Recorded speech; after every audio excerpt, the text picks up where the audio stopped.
أعوذ بالله من الشيطان الرجيم. بسم الله الرحمن الرحيم. واضرب لهم مثل الرجلين جعلنا لأحدهما جنتين من أعناب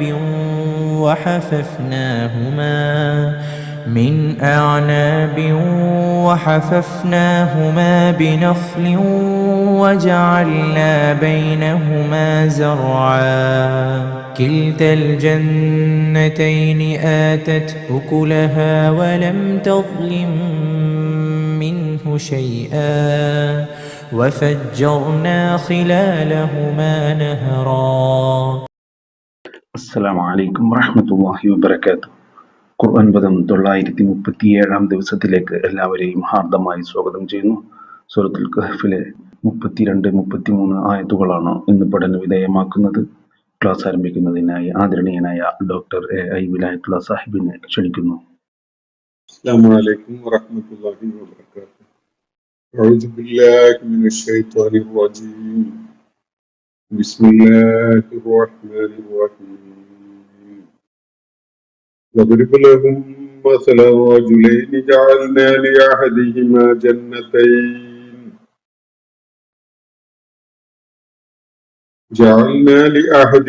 جنتين من عناب وحففناهما بنخل وجعلنا بينهما زرعا كلتا الجنتين آتت أكلها ولم تظلم منه شيئا وفجرنا خلالهما نهرا. صدق الله العلي العظيم. സൂറത്തുൽ കഹ്ഫിലെ രണ്ടാമത്തെ അനക്ഡോട്ടാണ് നമ്മൾ ഇന്ന് വായിച്ച ആയത്തുകളുടെ പഠനം തുടങ്ങുന്നതോടുകൂടി നമ്മൾ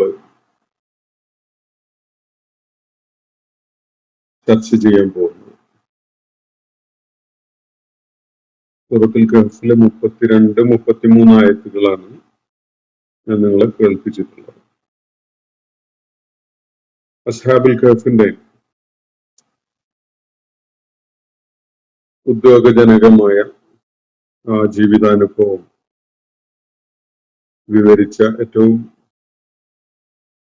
ആകർഷകമായ വിധത്തിലുള്ള ഒരു കഥാകഥനം ഈ സൂറത്തിന്റെ ആദ്യ ഭാഗത്ത് നമ്മൾ കാണുകയുണ്ടായി. അതിനെ തുടർന്ന് നബി സല്ലല്ലാഹു അലൈഹി വസല്ലമയെ വ്യക്തിപരമായി അഭിസംബോധന ചെയ്തുകൊണ്ട് ഉത്ബോധന പ്രധാനമായ ചില കാര്യങ്ങൾ ഏതാനും ആയത്തുകളിലായിട്ട് കേൾപ്പിക്കുകയായിരുന്നു.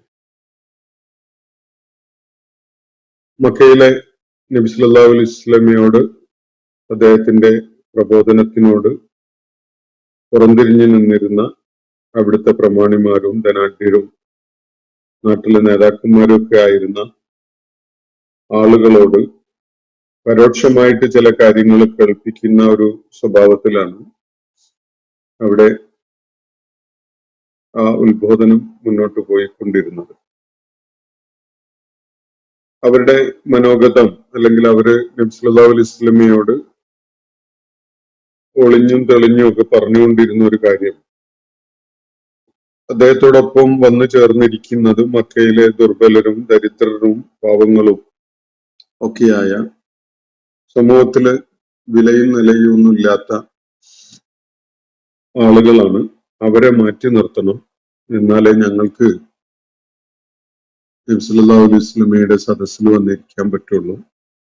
അങ്ങനെ എന്താണ് മുഹമ്മദ് പറയുന്നത് എന്നതൊന്ന് കേട്ടു നോക്കാൻ ഞങ്ങൾക്കൊരു സാധ്യത തുറന്നു കിട്ടണമെങ്കിൽ അവരെ ഒന്ന് മാറ്റി നിർത്തണം. ഈ അറാദിലായ ആളുകളെ അവരോടൊപ്പം വന്നിരിക്കാനൊന്നും ഞങ്ങൾക്ക് പറ്റില്ല എന്നുള്ളതിലൊക്കെയാണ് ഈ മക്കയിലെ പ്രമാണിമാര് പറഞ്ഞുകൊണ്ടിരുന്നത്.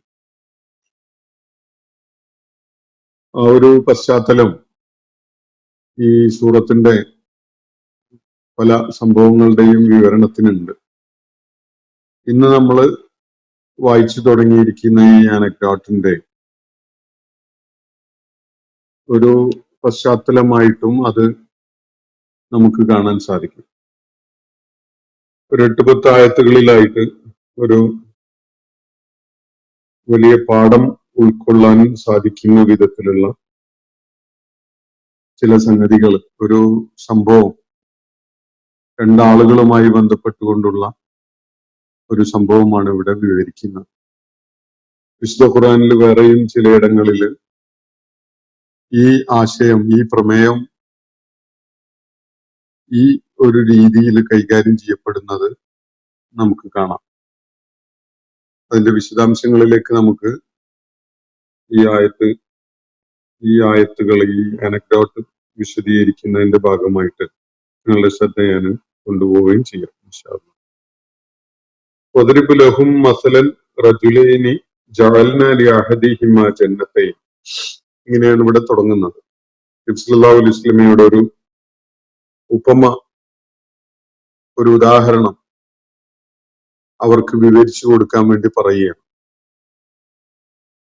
നബി സല്ലല്ലാഹു അലൈഹി വസല്ലമയെ കേട്ടുകൊണ്ടിരിക്കുന്ന ഒരു സമൂഹം, അദ്ദേഹം അഭിസംബോധന ചെയ്തുകൊണ്ടിരിക്കുന്ന ഒരു സമൂഹം അവിടെയുണ്ട്.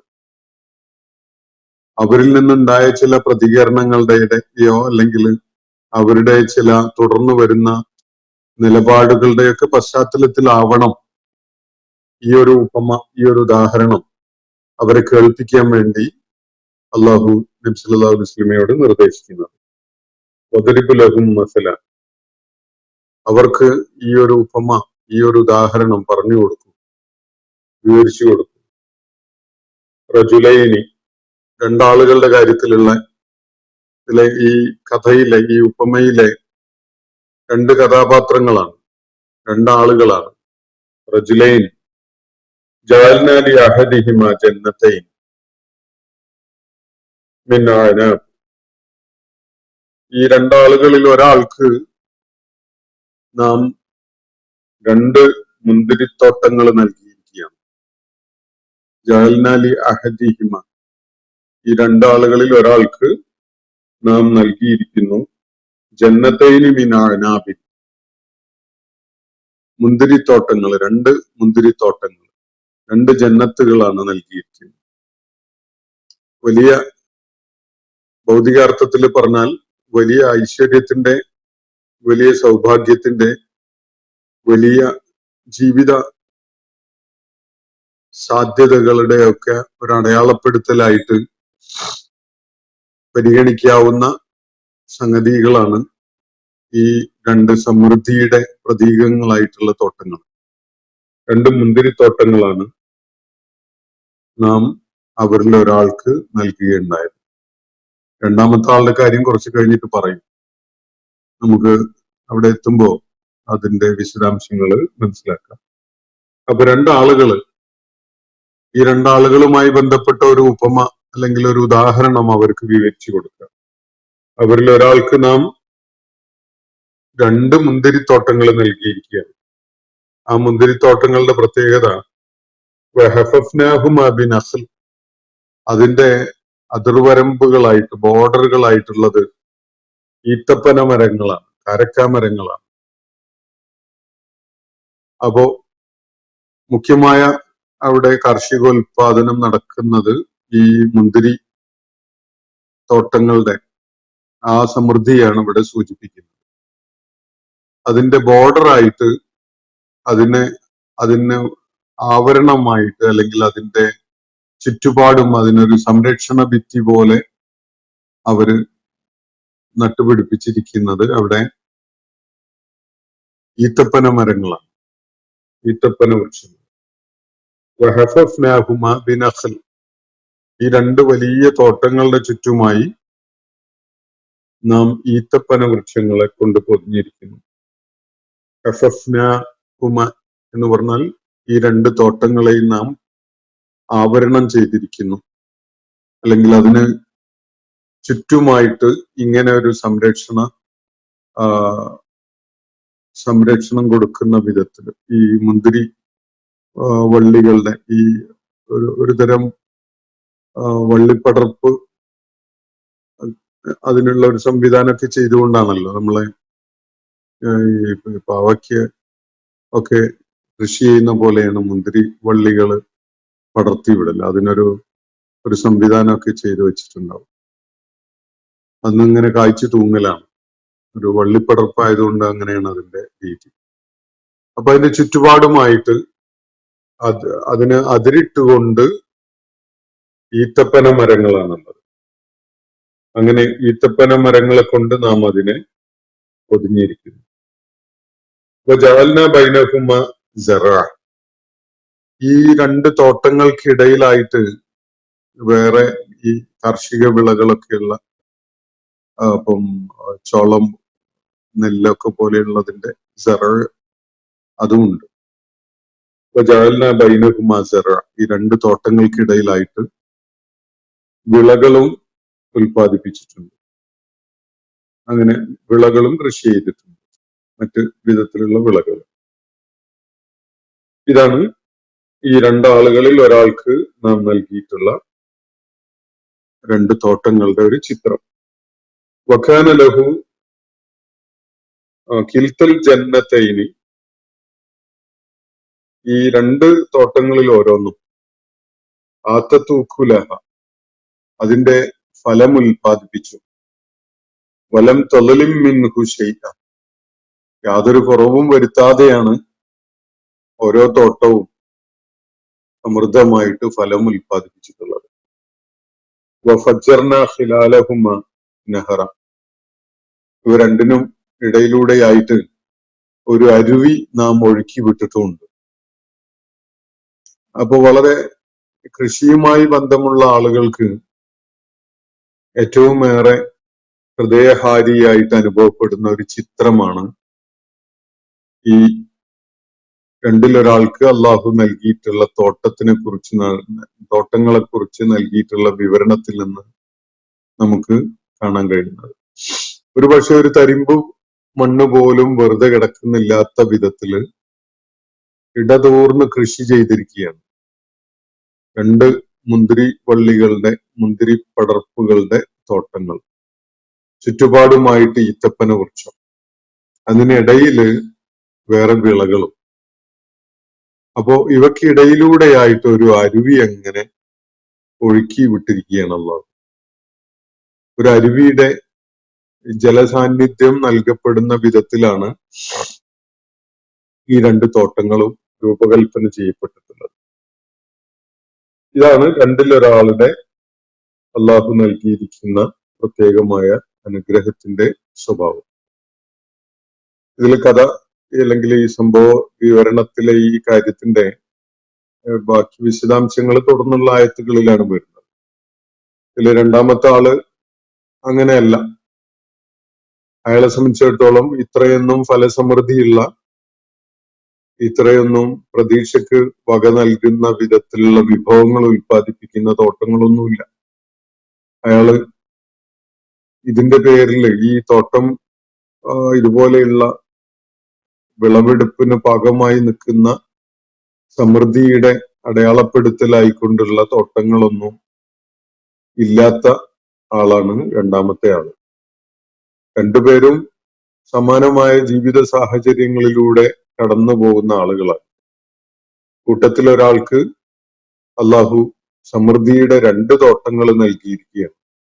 മുന്തിരിത്തോട്ടങ്ങള്, അവയുടെ ചുറ്റുപാടുമായിട്ട് ഈത്തപ്പന വൃക്ഷങ്ങള്, ഇടയ്ക്ക് വിളകള്. അപ്പോ ഇതൊക്കെ തന്നെ അതിന്റെ തികവാർന്ന ഫലം ഉൽപ്പാദിപ്പിച്ചു. കായികനികളൊക്കെ അതിന്റെ തികവാർന്ന വിധത്തില് നൽകുകയുണ്ടായി. അപ്പൊ ഇതിനൊക്കെ തന്നെ ഏറ്റവും ഏറെ അതിനെ ആകർഷകമാക്കുന്ന, സമൃദ്ധമാക്കുന്ന, ഇവർക്ക് ആവശ്യമായ ജലം നൽകിക്കൊണ്ടിരിക്കുന്ന ഒരു അരുവിയും ഇതിനിടയിലൂടെ അള്ളാഹു ഒഴുക്കി വിട്ടിട്ടുണ്ട്. ഇതാണ് ഇവിടെ വരച്ച് കാണിക്കുന്ന ചിത്രം. അപ്പൊ രണ്ടാളുകളാണ് ഈ സംഭവത്തിലുള്ളത്. അതിലൊരാളുടെ കാര്യമാണ് ഇവിടെ വിവരിക്കപ്പെടുന്നത്. രണ്ടാമത്തെ ആളുടെ കാര്യം തുടർന്ന് വരുന്നുണ്ട്.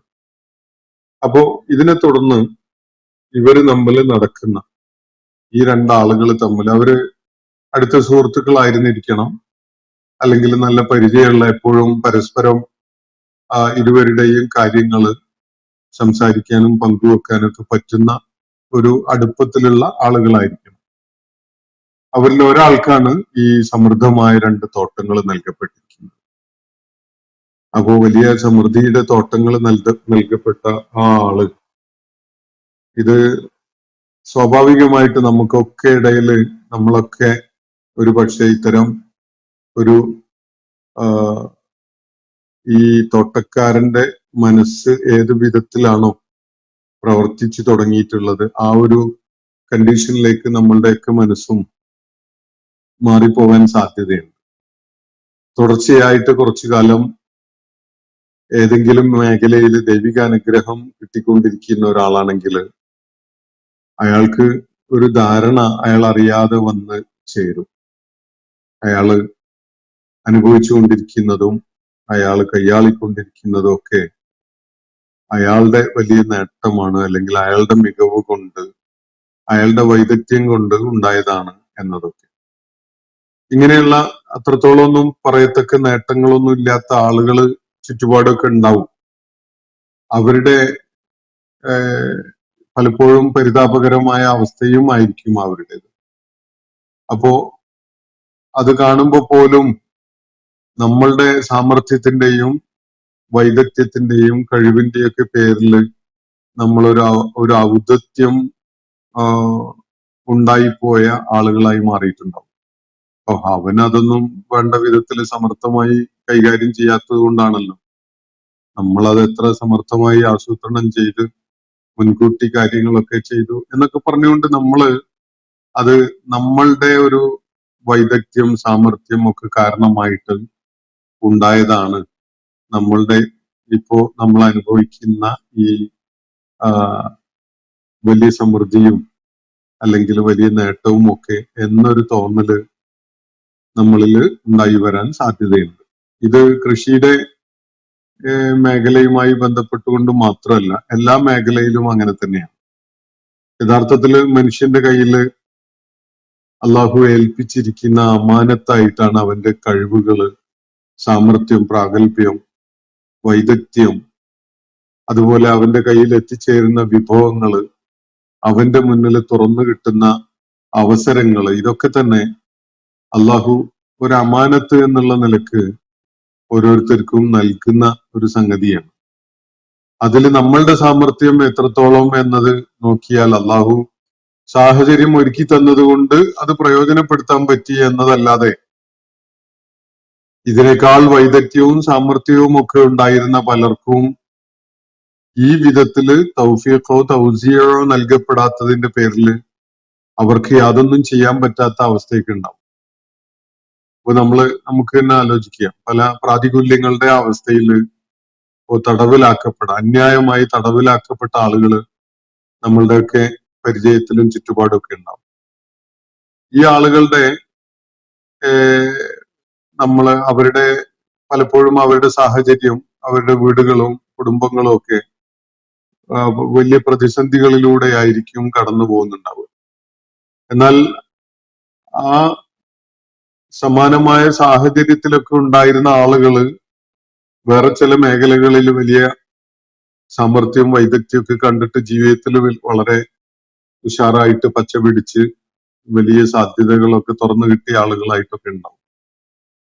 അപ്പോൾ നമ്മളുടെ സാമർഥ്യം, നമ്മളുടെ വൈദഗ്ധ്യം, നമ്മളുടെ ആസൂത്രണം, ഇതുകൊണ്ടൊക്കെ നമ്മൾ വിദഗ്ധമായിട്ട് അത് ചെയ്തു വലിയ ഉയർച്ച നേടി എന്നൊക്കെയായിരിക്കും നമ്മൾക്ക് തോന്നുന്നുണ്ടാവുക. ഈ അന്യായമായിട്ട് തടവിൽ കഴിയുന്ന ആളുകള് ജീവിതം തന്നെ വഴിമുട്ടി നിൽക്കുന്ന ആളുകളായിരിക്കും.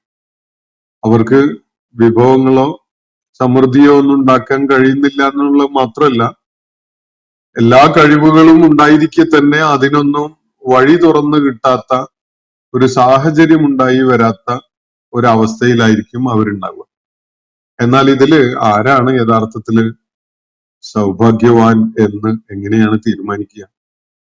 നമ്മൾ കരുതുന്നുണ്ടാവും നമ്മളാണ്, കണ്ടില്ലേ 2 വലിയ തോട്ടങ്ങള്, നിറയെ ഫലസമൃദ്ധിയുള്ള മുന്തിരിത്തോട്ടങ്ങള്, ആ മുന്തിരിത്തോട്ടങ്ങളുടെ ചുറ്റുപാടുമായിട്ട് ഈത്തപ്പന വൃക്ഷം, ഇടയില് സാധാരണ വിളകള്, ഇതൊക്കെ നല്ല സമൃദ്ധിയോടുകൂടി ഫലം ഉൽപ്പാദിപ്പിച്ചിരിക്കുന്നു. എന്തൊരു നയനാനന്ദകരമായ ഒരു കാഴ്ചയാണ്, എത്ര ഹൃദയഹാരിയായ ഒരു അനുഭവമാണ് എന്നൊക്കെ നമ്മളുടെ തന്നെ സാമർത്ഥ്യത്തെയും വൈദഗ്ധ്യത്തെയും ഒക്കെ നമ്മൾ ഒരു ആത്മപ്രശംസ ഉള്ളിൽ ചെയ്തുകൊണ്ട് അതിനെങ്ങനെ നോക്കുന്നുണ്ടാവും. ഇത് കൃഷിയുമായി ബന്ധപ്പെട്ട മേഖലയിൽ മാത്രമല്ല, എല്ലാ മേഖലയിലും, തൊഴിൽ മേഖലകളിൽ ഒക്കെ തന്നെ ഇതുണ്ടാവും. അപ്പോ നമ്മൾ മറന്നു പോവുകയാണ് കുറച്ച് സമയത്തേക്ക്. ഇത് അള്ളാഹു ഒരുക്കി തന്ന ഒരു ഞാമത്താണ്, അള്ളാഹു നമുക്ക് സജ്ജീകരിച്ചു തന്നിട്ടുള്ള ഒരു അവസരമാണ്.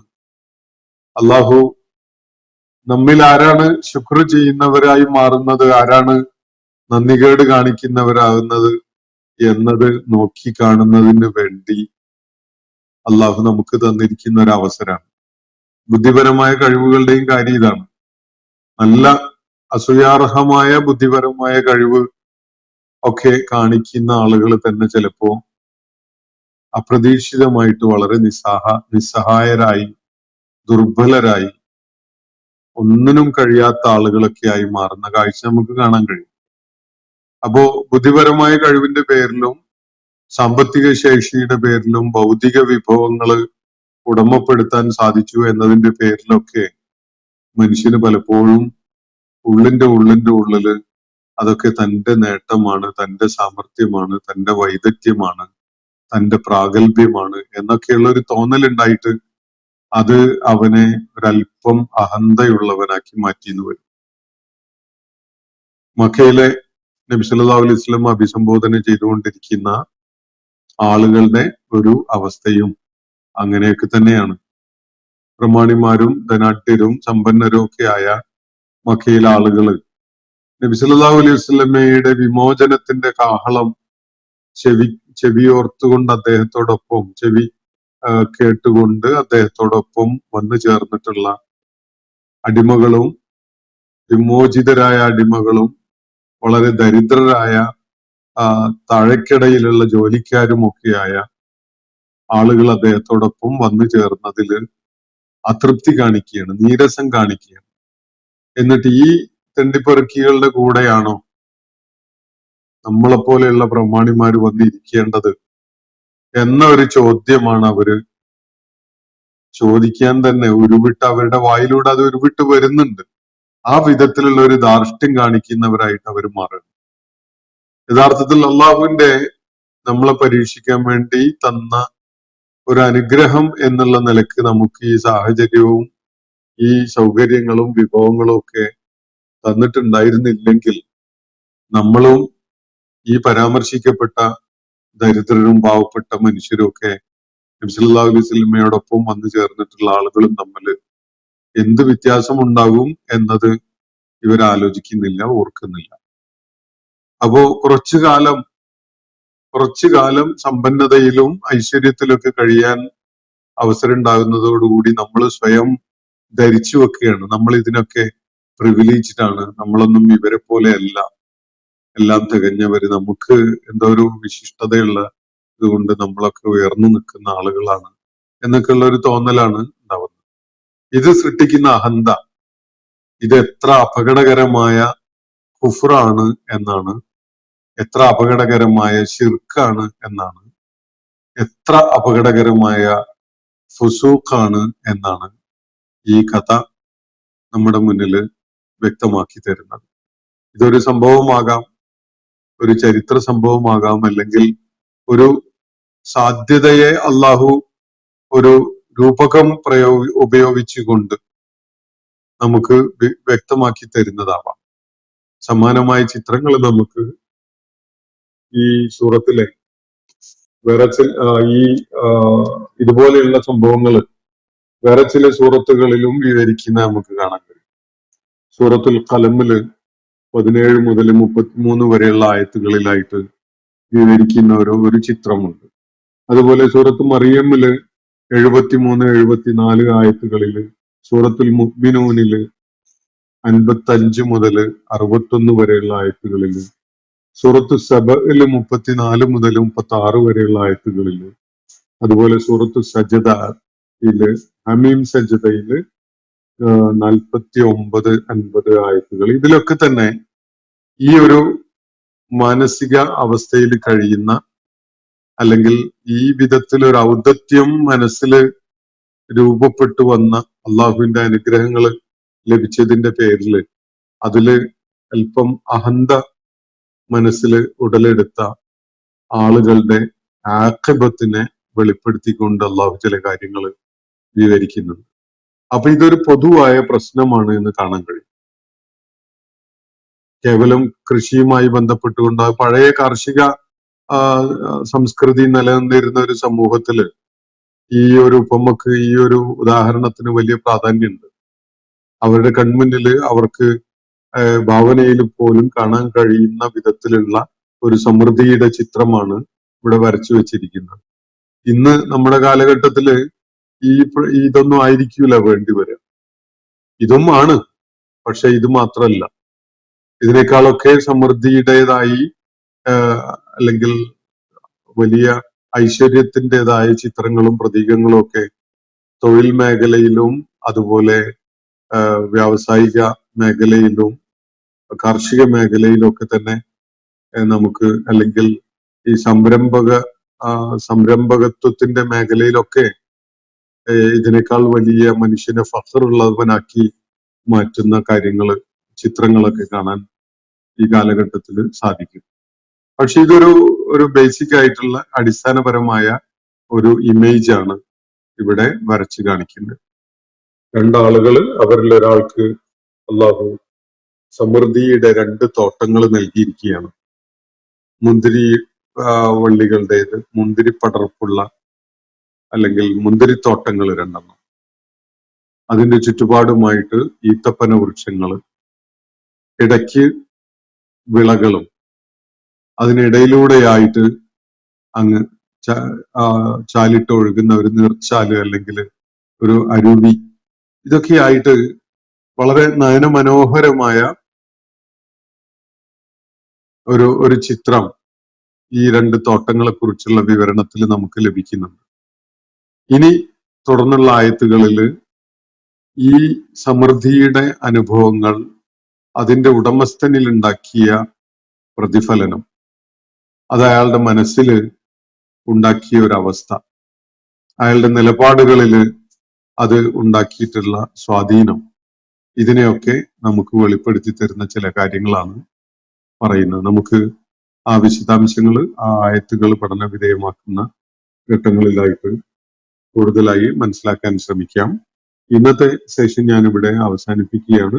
ഈ ആയത്തുകളിലൂടെ തുടക്കമിട്ടിരിക്കുന്ന, ഇവിടെ നടത്തപ്പെടുന്ന ഈ വിവരണത്തിന്, ഈ ഉപമ അല്ലെങ്കിൽ ഉദാഹരണം വിവരിക്കുന്നതിന് മക്കയിലെ നബി സല്ലല്ലാഹു അലൈഹി വസല്ലം നേരിട്ട് കൊണ്ടിരുന്ന ആ പ്രത്യേക സാഹചര്യവുമായിട്ട് ഒരു ബന്ധം നമുക്ക് കാണാൻ സാധിക്കും. അതല്ലാത്ത പൊതുവായ അർത്ഥസൂചനകളും ആശയങ്ങള് മുന്നോട്ട് വെക്കുന്നതിനൊക്കെ വേണ്ടിയിട്ടും തന്നെയാണിത് ഈ വിവരണം നടത്തപ്പെടുന്നത്. പക്ഷെ ആ ഒരു സന്ദർഭവുമായിട്ടും അതിന് ഒരു ബന്ധമുള്ളതായിട്ട് നമുക്ക് കണ്ടെത്താൻ സാധിക്കും. ഞാനിവിടെ ഇന്നത്തെ സെഷൻ അവസാനിപ്പിക്കുകയാണ്. വാഖിർ ദഅവാന അനിൽ ഹംദുലില്ലാഹി റബ്ബിൽ ആലമീൻ. അസ്സലാമു അലൈക്കും വറഹ്മത്തുള്ളാഹി വബറകാതുഹു. ഇന്നത്തെ ഖുർആൻ പദം ഇവിടെ സമാപിക്കുന്നു. ഖുർആൻ പഠനത്തിൽ പങ്കെടുത്ത എല്ലാവർക്കും അല്ലാഹു അർഹമായ പ്രതിഫലം നൽകി അനുഗ്രഹിക്കട്ടെ.